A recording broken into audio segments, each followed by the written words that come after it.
Assalamualaikum warahmatullahi wabarakatuh. Saya Valina Alvina dengan NIM 246500095. Pada video kali ini saya akan mereview Project Time Management untuk pertemuan keempat. Pertama itu pentingnya jadwal proyek. Penyelesaian proyek tepat waktu sebagai salah satu tantangan terbesar mereka. Pada sebuah proyek, waktu memiliki fleksibilitas yang paling sedikit.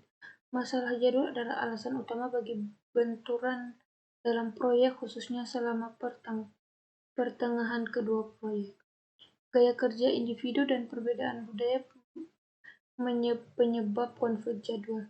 Satu dimensi dari tipe indikator Mayes-Briggs berfungsi pada sikap masyarakat terhadap struktur dan batas waktu. Bagian orang memiliki untuk mengikuti jadwal dan memenuhi tenggat waktu, sementara yang lainnya tidak. Perbedaan budaya mengakibatkan perbedaan sikap tentang jadwal. Media snapshot. Berbeda dengan Olimpiade musim dingin 2002, perancangan dan penjadwalan sangat berbeda untuk Olimpiade musim panas 2004 yang diselenggarakan di Athena, Yunani.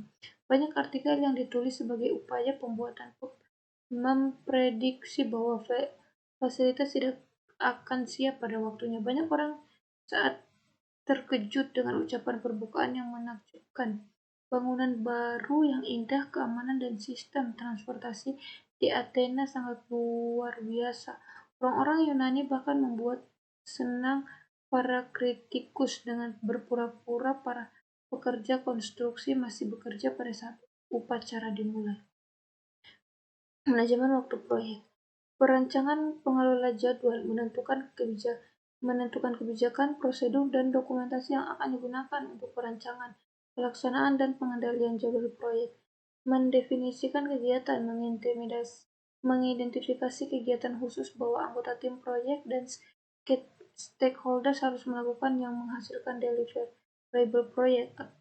Aktivitas sequential, mengidentifikasi dan mendokumentasikan hubungan antar kegiatan proyek. Estimasi sumber daya, memperkirakan berapa banyak sumber daya tim proyek sebaiknya digunakan untuk melakukan kegiatan proyek, memperkirakan jangka waktu kegiatan, memperkirakan jumlah periode kerja yang dibutuhkan untuk menyelesaikan kegiatan, membangun jadwal, menganalisis urutan kegiatan, estimasi sumber daya, dan perkiraan durasi kegiatan untuk membuat jadwal proyek, mengontrol jadwal, mengendalikan dan mengelola perubahan jadwal proyek. Ringkasan manajemen waktu proyek. Planning, proses, gate management, output, schedule management plan, proses, divisi aktivis, output, divisi list. Nah, sekian. Planning schedule management. Tim proyek menggunakan pertimbangan ahli teknik, analisis, dan rapat untuk mengembangkan rencana pengelolaan jadwal. Sebuah rencana pengelolaan jadwal meliputi pengembangan model jadwal proyek, metodologi penjadwalan, tingkat akurasi dan satuan ukuran, ambang batasi kendala, aturan pengukuran kinerja, format pelaporan, deskripsi proses. Mendefinisikan aktivitas. Suatu aktivitas atau tugas adalah elemen kerja biasa ditemukan pada WBS yang memiliki durasi, biaya, dan kebutuhan sumber daya yang diharapkan. Definisi aktivitas melibatkan pembuatan WBS yang lebih rinci beserta penjelasan untuk memahami semua pekerjaan yang harus dilakukan, sehingga kita dapat membuat perkiraan biaya dan durasi yang realistis. Daftar aktivitas dan atribut. Aktivitas list berupa tabulasi kegiatan yang harus dimasukkan pada jadwal proyek. Nama aktivitas, nomor 1 identifikasi kegiatan, deskripsi singkat aktivitas, atribut aktivitas memberikan informasi lebih lanjutan seperti pendahuluan, penerus, hubungan logis, kebutuhan sumber daya, kendala, tanggal, dan asumsi yang berkaitan dengan kegiatan. Milestones. Milestones adalah peristiwa penting yang biasanya tidak memiliki durasi, sering membutuhkan beberapa kegiatan dan pekerjaan untuk menyelesaikan Milestone merupakan alat yang berguna untuk menetapkan jadwal dan tujuan memantau kemajuan. Sequencing activities mengkaji ulang aktivitas dan menentukan dependensi. Sebuah ketergantungan atau hubungan adalah urutan kegiatan proyek atau tugas. Anda harus menentukan dependensi untuk menggunakan analisis jalur krisis. 3 tipe dependensias. Yang pertama, mandatory dependencies, melekat pada sifat dari pekerjaan yang dilakukan pada proyek, kadang disebut hard logic. Dependensi dependensial didefinisikan oleh tim proyek, kadang-kadang disebut soft logic, dan harus digunakan dengan hati-hati karena mereka dapat membatasi pilihan penjadwalan kelak. Yang ketiga, external dependensial, melibatkan hubungan antara kegiatan proyek dan non-proyek. Network diagrams. Network diagrams adalah teknik yang lebih disukai untuk menunjukkan aktivitas sequencing. Network diagram adalah tampilan skematik dari relasi logis antara atau urutan aktivitas proyek. Network diagram proyek X. Nah, ini A sama dengan 1, B sama dengan 2, dan C sama dengan 3. 1 ke 2, 1 ke 3, dan 1 ke 4. D sama dengan 4, E sama dengan 5, F sama dengan 4, G sama dengan 6, 4 ke 7, 3 ke 6, 3 ke 5, dan 2 ke 5. Dan H sama dengan 6, J sama dengan 3, I sama dengan 2. 5, 3 dan 7 ke 6, dan 6 ke 8. Arrow diagram metode AD atau ADM seringkali disebut Activity on Road atau AOA. Network diagram. Aktivitas diagram dengan panah. Nodes atau lingkaran adalah awal dan titik akhir dari aktivitas. Hanya dapat menampilkan dependensi finish to start. Proses membuat diagram AOA. Cari semua kegiatan yang dimulai pada node input. Gambarkan node finishing dan tarik panah antara node input dan node berikutnya. Masukkan nama dan durasi estimasi kegiatan pada panah yang sesuai. Menggambarkan diagram network dari kiri ke kanan. Carilah bars dan gabungkan. Bars terjadi ketika sebuah node tunggal diikuti oleh 2 atau lebih aktivitas.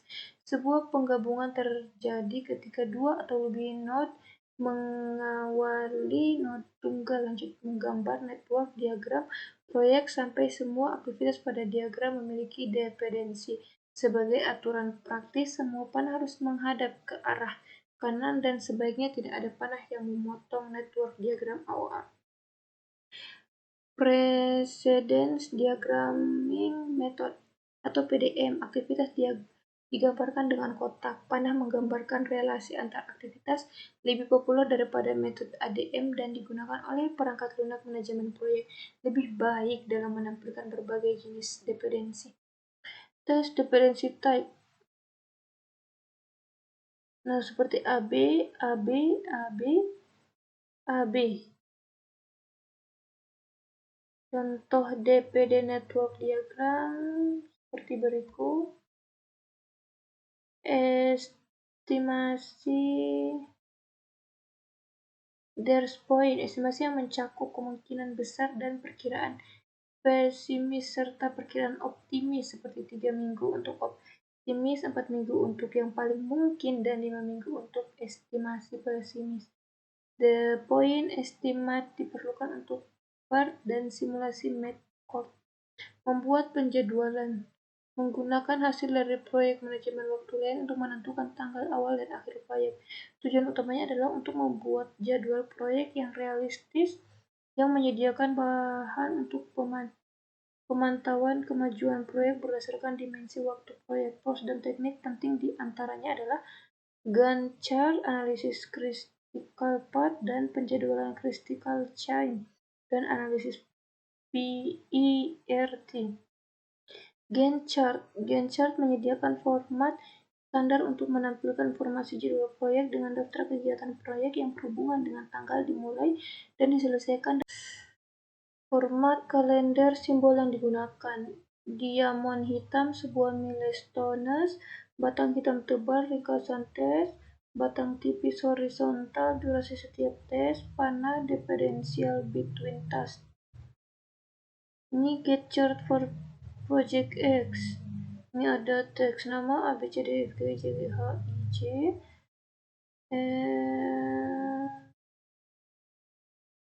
Gantt chart proyek peluncuran software. Individual taskbar. Menambahkan milestones pada Gantt chart. Banyak orang ingin fokus pada pencapaian milestone, terutama untuk proyek-proyek besar. Milestone menekankan peristiwa penting atau prestasi pada proyek secara normal. Membuat milestone dengan cara memasukkan tes berdurasi 0 atau kita dapat menandai setiap task sebagai tonggak. Smart kriteria. Milestone harus spesifik, measurable, achievable, realistis, dan time-framed. Ini contoh tracking Gantt chart. Ada main max 1, main max 2. Untuk main max 1 itu subtext 11.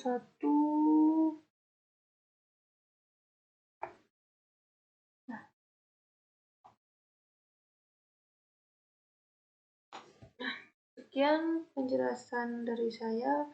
Wassalamualaikum warahmatullahi wabarakatuh.